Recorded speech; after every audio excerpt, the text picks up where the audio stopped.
So continue this thread because you said that you go through and you're revising or reviewing that ICP on a regular basis, and that could be more frequently if there's big global changes like we're seeing, or less frequently depending on the market. You mentioned a couple of metrics. You mentioned value that is being received by the customer. You mentioned the dollars that they're spending. You mentioned retention. Do you have a specific set of rubrics and a kind of a scoring system of some kind where you say, this is a 1 out of 4, this is a 3 out of 4, and then come up, or are you doing it in a more qualitative way?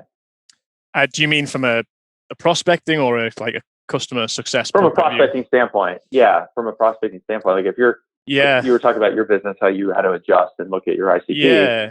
And so I'm curious if you had some kind of rubric that you're using, because this all goes back to the prospecting message that we're talking about here. Yeah, well, one of the things that we've done at Refract is we have scorecards built into our CRM that get people to sort of self-assess a new prospect that we're say we contact a prospect and we're going to set it up for a discovery call. Is we assess that prospect against the ICP kind of criteria. And we have a weighting on each of those things. So this is a great fit, as in they tick all these boxes. They're an okay fit, like they tick some of them, or they're a bad fit. And there are other things there, like, are they in our ideal geography? Is there an opportunity here? Yes, no, maybe in the future. And this kind of provides a score. And what we're looking for is for that score to achieve over a certain value.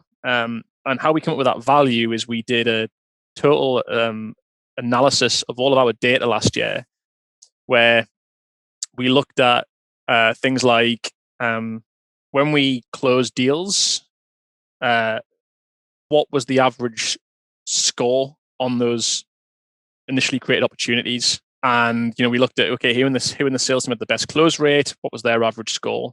So we were able to kind of correlate back close business to how well they scored. And obviously there is a correlation there, like the not a perfect correlation, but generally speaking, that if someone achieved, in our world won't really mean much to the listeners, but if they scored at least a 15 on the scorecard, they had a good chance of closing. If they scored any less than a 10, they didn't, and that might point to the fact that actually they maybe weren't as good a fit as we thought.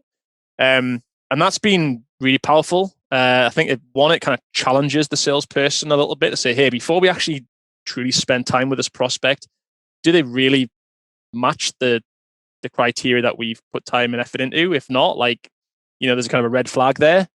But also it just means that we're able to actually measure, does selling to what we believe to be the right fit prospects, does that actually correlate in closed business? And we found there is a trend there. And now it's all about, people that we reach out to, we have to be scoring them a 15. If not, we shouldn't really be investing time in them.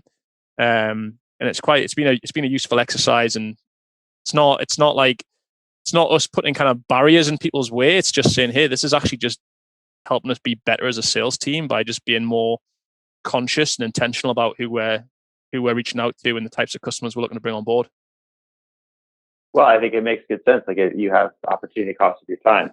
So if I have, X units of time to do however many outreaches a day, where am I going to spend my time? Well, I should be spending my time on what appear to be a higher fit or better fit prospect. Because if I don't, then I'm going to be grinding and wondering why people aren't getting back to me.